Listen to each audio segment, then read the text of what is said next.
Hello दोस्तों, मेरा नाम अभिषेक। स्वागत है आप सभी का मेरे इस यूट्यूब चैनल में यूपी बोर्ड सक्सेस अड्डा पर। दोस्तों, आप लोगों को मैं आज बताऊंगा कि 3 महीने में हिंदी पढ़कर 100% कैसे पाएँ। दोस्तों, ये केवल क्लास 10th वालों के लिए है। दोस्तों, ये केवल क्लास 10th वालों के लिए, ठीक है। आप लोगों से बस मेरा इतना ही है कि आप ये मेरे लिए मत देखो दोस्तों। अगर आप अपने लिए देखते हैं तो ये सबसे अच्छा होता है। दोस्तों, आप सबसे पहले हिंदी गद्य में आएंगे। हिंदी गद्य में आकर के आप सबसे पहले इन दोनों का जीवन परिचय याद कर लें। दोस्तों, इन दोनों का जब जीवन परिचय याद कर लेंगे तो क्या होगा कि जब पेपर में एग्ज़ाम में पूछा जाता है कि उसमें में से जीवन परिचय में से 3 किसी का जीवन परिचय मतलब लिखो, तब ऐसे रहता है, ठीक है। लेकिन आप लोगों को 2 अगर याद कर लेते हैं तो यह एकदम पक्का है कि 2 में से एक तो ज़रूर आ जाएगा, ठीक है। और दोस्तों, और मैं बताऊंगा कि जो गद्य के जैसे सभी पाठ है, जैसे इसमें से अभी तो 7 में से तो अभी 4 पाठ कटे हैं, लेकिन उसमें भी अगर आप पढ़ना चाहते हैं तो पढ़ लें। लेकिन जैसे कि अगर आप पाठ पढ़े रहेंगे तो जैसे आप पहले पाठ का नाम आचार्य रामचंद्र शुक्ल जी का पाठ का नाम है मित्रता, ठीक है दोस्तों। तो अगर आप पढ़े रहेंगे तो हिंदी अनुवाद जो है इसकी क्या कहते हैं कि जो गद्यांश लिखने के लिए आता है, जो 6 नंबर का रहता है, तो आप आसानी से कर पाएंगे, ठीक है।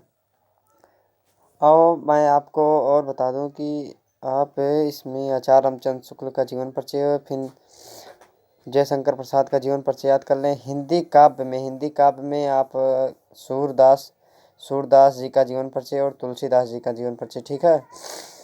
और नारायण नरेश त्रिपाठी, क्योंकि जब तीनों में से अगर याद करे रहेंगे तो ये क्या होगा कि एग्ज़ाम टाइम में जीवन परिचय 3 पूछे जाते हैं, जिसमें वो कहता है कि किसी एक का जीवन परिचय लिखो।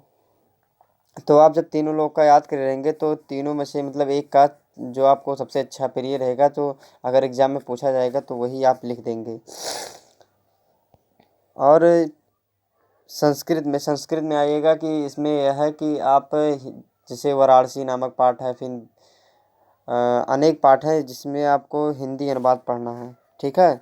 आपको हिंदी अनुवाद पढ़ना है। और ये जो गद्य काव्य संस्कृत में क्या है कि 4 लाइन की कविता अगर आप लिख देते हैं तो उसमें भी 4 नंबर मिल जाएंगे।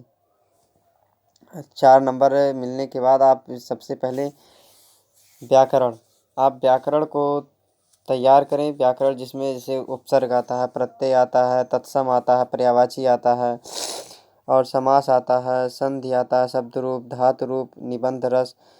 ये समास और संधि ये है आप पहचानना भी ट्रिक जाने। अगर आप पहचान लेते हैं तो एग्ज़ाम में पूछ भी सकता है कि ये कौन सा समास है, कौन सा संध है। और धातु रूप में भी जैसे फल का आ गया, मत क्या आ गया, तो इन दोनों में से किसी एक का याद कर लें। और धातु रूप में जैसे पठताम आ गया, तो ऐसे मतलब आता है, तो आप उसको भी याद कर लें।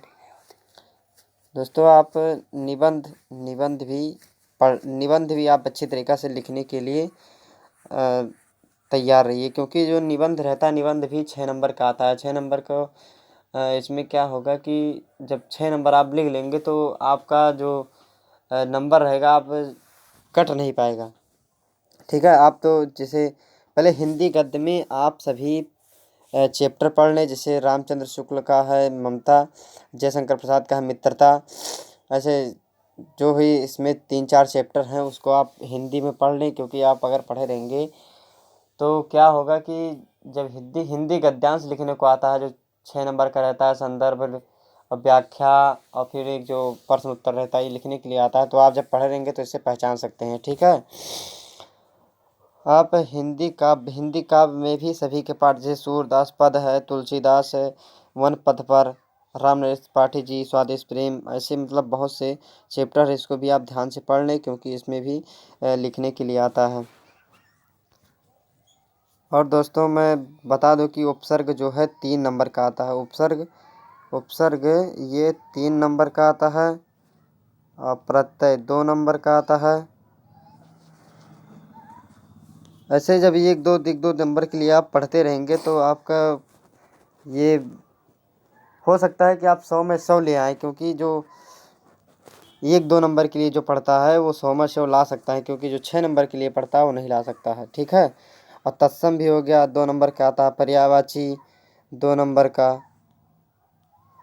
और संधि, संधि पहचानने के लिए आता है। धातु रूप, धातु रूप भी आता है। जैसे अगर इसमें दे दिया पठ, पठ, अगर पठ इसमें विभक्त पूछता है, धातु पूछता है, धातु रूप पूछता है, तो इसमें आपको बताना पड़ता है। ठीक है। और दोस्तों फिर मैं रस की तरफ चलता हूँ, जो व्याकरण में आता है रस। आप इसमें से 2 करुड़ रस, करुड़ रस को याद कर लें। करुड़ रस की जी परिभाषा होती है और उसकी एक उदाहरण याद कर लें, क्योंकि जो परिभाषा और उदाहरण अगर आप करुड़ रस और हास रस की याद करेंगे तो इससे क्या होगा कि आप 2 नंबर तो पक्का है कि उठा लेंगे, क्योंकि उदाहरण भी आपको लिखना रहता है, परिभाषा भी आपको लिखना रहता है।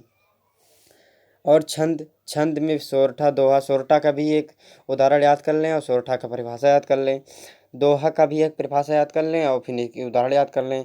अलंकार, अलंकार भी 3 प्रकार के होते हैं, जैसे उपमा, रूपक, अलंकार। इसके तो बहुत छोटे छोटे से उदाहरण हैं। जैसे अगर आप उपमा, पीपर, पात, सरिसमन, डोला, ऐसे ऐसे मतलब ऐसे अच्छे अच्छे उदाहरण हैं जो आप थोड़े थोड़े समय में याद कर लें और इसकी एक परिभाषा याद कर लें, जिससे आपको व्याकरण में 35 नंबर, ठीक है, व्याकरण में 35 नंबर आपको मिल सके।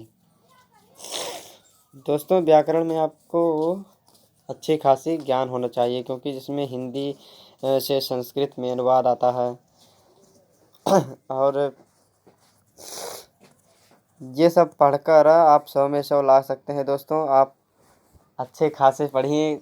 मेरा ये आप सब कहना है कि आप शाम को 4 घंटे पढ़ें, क्योंकि जो ठंडी चल रही है, ठंडी सीज़न में क्या होता है कि आप 6 बजे रात हो जाती है, 6 बजे से आप अगर 11 बजे तक पढ़ें, यानी कि 5 घंटा पढ़ें और सुबह 2 घंटा पढ़ लें, तो अच्छी खासी आपकी मार्क आ सकती है। जय हिंद दोस्तों। अब मैं चलता हूँ। दोस्तों अगर आपको पसंद आए हो तो यूपी बोर्ड सक्सेस अड्डा को सब्सक्राइब करें, लाइक करें। धन्यवाद।